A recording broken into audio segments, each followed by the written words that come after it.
So why do we have to jewel the mainspring barrel on some of these Seiko movements? Well, this is why. You can see on this mainspring barrel on the upper left-hand corner how close it is to the bridge, and on the right-hand corner, the large space there is between the barrel and the bridge. What's happened is that barrel arbor that's made of steel over time has eaten away at the main plate and the bridge, and the arbor is now sitting in there crooked. So especially under tension, and this one's not, this is fully unwound, that mainspring barrel gets cocked off to one side. You'll lose significant amounts of amplitude. The teeth don't mesh properly. The watch runs extremely poorly. People throw it in a drawer because there wasn't a fix for it for a long time. Now what we do is on the main plate, we drill out the hole and we press in a jewel.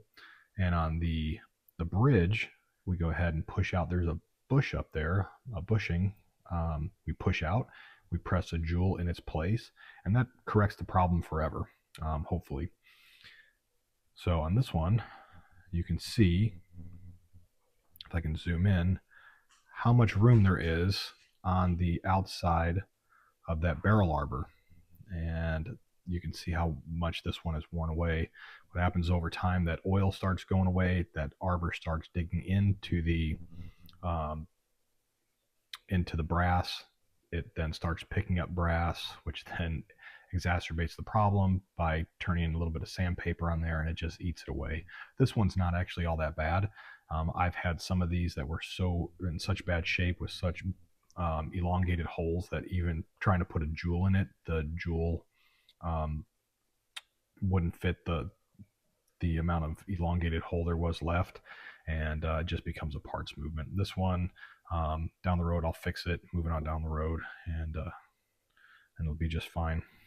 Actually, I didn't even notice this. On the top of this one, you could see someone had tried to fix some of the end shake or side play, and they used, I don't know if that was a staking set. They put a couple dents in this bushing to try to close it up. It didn't work. This one still has a ton of play. The only real way to fix it is to jewel it. This is my Seikos jeweling tool. Complete, vintage, incredible piece of equipment to have. This is the adapter we use to make sure we drill the hole perfectly straight through the main plate. The piece you see with the brass sits in the base of the Seikos jeweling tool, and the other side of the tool has a round portion that fits perfectly within the recess of the main plate, making sure you drill the hole perfectly straight. This is what it looks like when it's installed in the base of the Seikos jeweling tool, and you can see I have the reamer placed above it.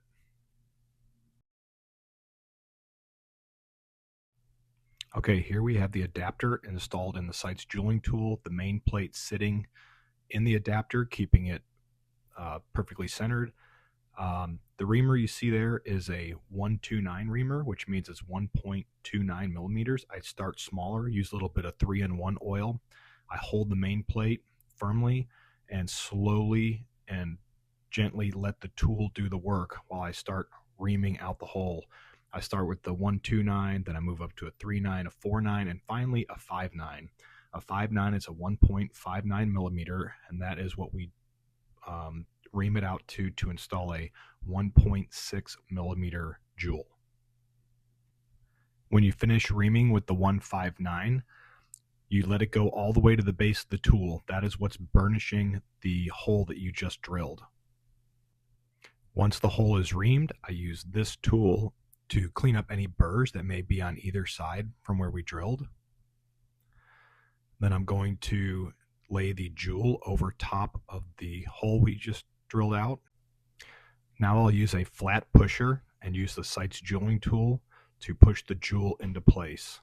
Slow, steady pressure so you don't crack the jewel, and make sure you're pushing again absolutely straight. Now the bridge is very easy. You just use your Seikos jeweling tool, push out the old bushing, and then lay the new jewel in and use the same technique to push the new jewel in its place. Now to test our work, reinstall the mainspring, Go ahead and use my puffer to see its freedom of movement, and you can see this is working perfectly. Thanks for watching.